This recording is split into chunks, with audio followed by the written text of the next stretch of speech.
Welcome to Universal Man. My name is Mark Webb, and I'm here to help you sharpen your masculine edge. And in this video, I'm going to be teaching you 3 keys to go from creep to king. If you don't know how to handle yourself around attractive women, well, then this is going to be a problem for you, especially if you are trying to quit porn, if you are in a committed relationship, or you're looking for a date. These 3 keys are going to teach you how to show up as your most noble and powerful self. So let's start off by just kind of defining what I mean by being a creep, okay? So being a creep is someone who's just kind of caught up in lust, more or less, okay? You know, every person, every woman who walks by, they can't help but stare at their breasts. They can't help but stare at their butt. And, you know, they start undressing them in their mind and engaging in sexual fantasy and all that sort of thing. Now, before I go any further, I'm not saying that sexual attraction is bad, but sexual attraction is different than lust, I believe. Sexual attraction is different than being a creep. Sexual attraction is a natural, authentic part of your masculinity. As a man, you're always going to have a part of you that's aware of attractive women in your environment, and it's going to appreciate their beauty. And this is a good and great thing, even. This is the thing that's, you know, one of the driving forces behind, you know, reproduction and that sort of stuff. So I'm not saying we want to repress that part or that part's bad.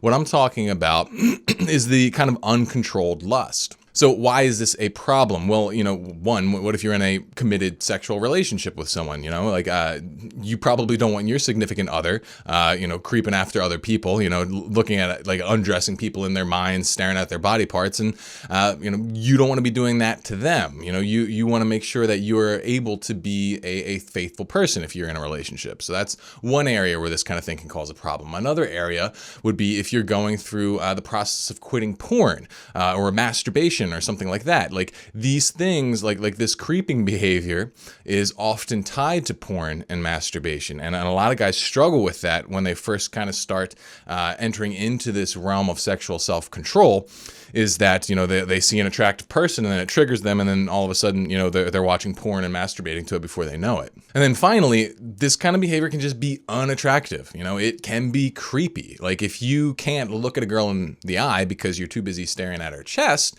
I mean, that doesn't look great for you as a dude looking for a relationship or looking for a date. You need to be able to interact with women as people. Yes, they can be beautiful people, but you need to be able to interact with them as a person, not as an object. So before I get into the 3 keys, I kind of just want to lay kind of the baseline goal. And the baseline goal when you're dealing with, you know, someone sexually attractive in your environment is, you know, either to approach or ignore, okay? Like if you are in a situation where you're single, you're looking for a relationship, that sort of thing, and you see someone attractive, go and talk to them. You know, you find someone you like the way they look, go talk to them, strike up a conversation, you know, try and get their number. Like there's nothing wrong with that. In fact, that's a great thing. That's how you move from being single to being in a relationship. So if that's the case, then, you know, go for it. But if you're not in a situation where you either can approach them, either want to approach them, or maybe, you know, in a relationship, whatever, then your best bet is to just kind of move on with your life. Acknowledge that they're pretty and then just ignore them. You know, get back to living, you know, your own powerful existence. It's not worth it getting all hot and bothered and distracted by someone's body. So if you can't comfortably approach or ignore, then chances are you need one of these 3 keys. So let's get into it. Key numero uno, take back power. The way I see it, lust and creeping is essentially a victim state. It's a state where you've given your power over your mind, over your eyes, over your actions, over your thoughts. You've given that power over to someone else's body, essentially. You know, you've decided that this person, because of the way that their body is shaped, they can control my mind, my eyes, my heart, my whatever. Personally, I believe that this is a weak way to live. This is my mind. These are my eyes. This is my sexuality. And it is mine to control then. It is mine to choose to do with these things, with my faculties, what I want. And if I can't control them because of the way that someone looks, that's pretty screwed up to me. I don't want to give that power away to that person, you know, because, you know, in that case, if I'm not in control, then I can't determine whether I'm showing up as my most authentic self or not. So if you can't get yourself to approach this person or to ignore this person, then essentially you have lost your power to this person and you need to get it back. You do this by flexing your willpower. And when you flex your willpower, you have to take control of these faculties. You have to just shift your mind away from them, shift your eyes away from them, just so that you can determine that you are in control. This isn't about being afraid of looking at a pretty woman or thinking about a pretty woman or something like that. It's not some kind of weird repressive thing.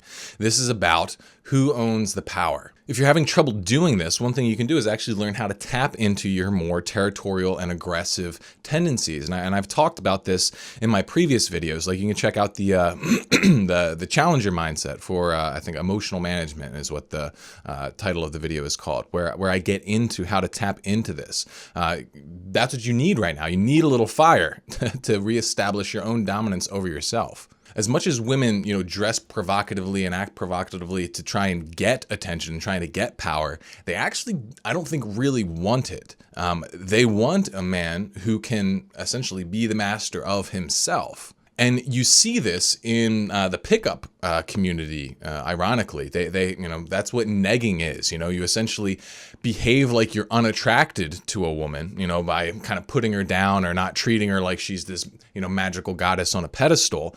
And by doing that, it actually makes you seem more desirable because, you're not a slave to her sexual power. And a woman knows that if she can control you, well, other women can control you, and probably other men too. And essentially, you're not a strong person. And because of that, your sexual market value decreases. So basically, you need to take your power back. All right, on to key number 2, affirm yourself. Now, I've talked about status a few times since I've rebranded as Universal Man. You can check out my interview with Dr. Loretta Bruning or my video, Dominate Like a Hero, to learn a little bit more about this. But the main point is that you've got an appetite for status, and it's a very important part of your psyche. Your self-perception, of where you fall, in terms of goodness, in terms of, your hierarchy of status, it's very, very important to how you feel, how you think, how you show up. And the reason I'm bringing this up is because I believe that lust, in many cases, is a status calculation that's gone awry. So let's think about it. One of the things that I used to experience, and I know, a lot of guys struggle with, is that when they try to stop checking out this chick or whatever, they feel this sense of loss. They feel this sense of tension, of anguish, of something not right going on inside of them. And ultimately, what I believe is going on here is that there's some part of their psyche that's saying that they are low status. So hear me out, okay?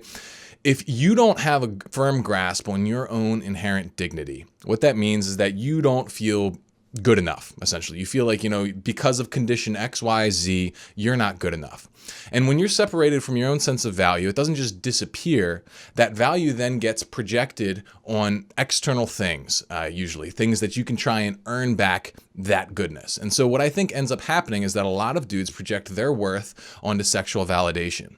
Essentially what they do is they put, points, validation points on female bodies, depending on how they're shaped. If it's shaped a certain way, it's worth more points. And then I can, essentially, if I can have sex or I can unite with that body part through a sexual act, then I earn those points back. I get to feel good about myself. This is the whole kind of, getting another notch on your belt through sexual conquest thing. It's this idea that you feel better about yourself. You've increased your own self-perception of status through sexual success. And this is, kind of natural. And there's a healthy way to interact with this, a healthy pursuit of sexual status, I guess you could say, one that aligns with your morals and values.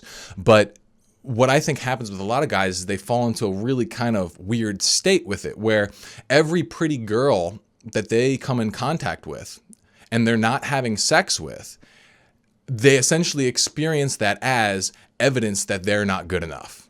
So it's kind of like they see all these potential points on this woman, the potential validation points on this hot chick. And it's like, oh, if only I could have her, I'd be this good. But since I'm not, then I suck. And this is why a lot of guys feel that pit. They feel that sense of loss. And that loss is essentially a loss of their own validation. And so, that's why the second key is to affirm yourself. So when you see that pretty woman, the thing I like to tell people is you have to remind yourself that you are as good as the best pair of boobs in the world. If you don't believe that, then essentially you've projected your worth onto those boobs and you're never going to actually feel whole and satisfied. You're going to be, chasing the dragon of booty for the rest of your life. Once you know how to affirm yourself in your own authentic sense of dignity, then lust becomes a much smaller issue. It becomes something that's much easier to just, push away and move on with your life. And that's what we're looking for here. So key number 2, affirm yourself. Okay, the final key I have for you today is a really interesting one, and I hope I do a good job explaining it. But key number 3 is transmutation, to transmute your sexuality. Transmutation is the process of transforming one thing into another thing, okay? We're going from creep to king. And in sexual transmutation, what you're doing is you are transforming your sexual charge that you feel for one person. You're transforming that into a general sense of vitality and sensuality and power and affection and energy for life as a whole. So instead of getting all hot and bothered and frustrated over just this one person who's walked into your sphere of awareness, what you need to do is learn how to breathe that sexual charge in, hold it in, disconnect it from them, and enjoy your own sexuality. And when you can do this, you gain the ability to start making love to life. This may sound strange or abstract at first, but I really encourage you to try it. Like, what would it look like if you walked with a sexual charge? What would it look like if you talked with a sexual charge? If you rested with your sexual energy? If you, worked with your sexual energy? There is a way in which you can bring this sensual, masculine nature into other activities. And in fact, I think this is a necessity. I feel like so many men have fallen into porn and masturbation and this kind of thing because they have not learned how to integrate their sexuality into other elements of their life. And they feel like the only way that they can really be men anymore is if they are engaging in explicit sexual activity. And since that's kind of impractical in a lot of ways, they kind of just, resort to porn and masturbation. So here's the analogy that I use that helps me, make love to life. Okay, what I do is I essentially look at reality itself as a woman. Okay, metaphorically as a woman, and what you want, every intention that you have, every goal, every desire that you have, that you can conceptualize as, a child, an energetic child that you wish to have with reality. And so your job then is to essentially woo and stimulate and to impregnate reality with your energy and hopefully get the results that you want. But even if you don't get the results that you want, but you're living from this perspective of sexual transmutation, it doesn't matter. Had sex, right? It's like life itself becomes an act of beautiful creation where you are pouring your energy into the world in a vibrant, energized manner. What I see this almost as, it's like an intense take on the idea of mindfulness or gratitude or presence or whatever these things are that lets you really be in the moment and really absorb the details and the beauty and the just awesomeness of life. That's what I think sexual transmutation is. And you can't really do this if you're actually locked in overtly sexual patterns. Actual physical sex, I think, is a subset of a much bigger and more holistically satisfying way to live, a holistic intimacy with the universe at large. When you can embody this sexual charge, when you can really fully hold your masculine energy inside of you and use it to live, then you're not really going to be so attached and enamored by each new pair of butt cheeks that walks by you. You don't need it because you're, making love to life. And these lesser things that are just, purely little stimulatory blips, they don't register on your radar nearly as much. So those are my 3 keys to going from creep to king. First is you got to take your power back. Second, you got to affirm yourself. And third, you got to transmute your sexual energy. So if you like this video, please please subscribe. It helps me out a lot. If you want to be updated to everything that I'm doing with this project, then go to universalman.com, sign up for the newsletter. And other than that, stay sharp, and I'll see you in the next one.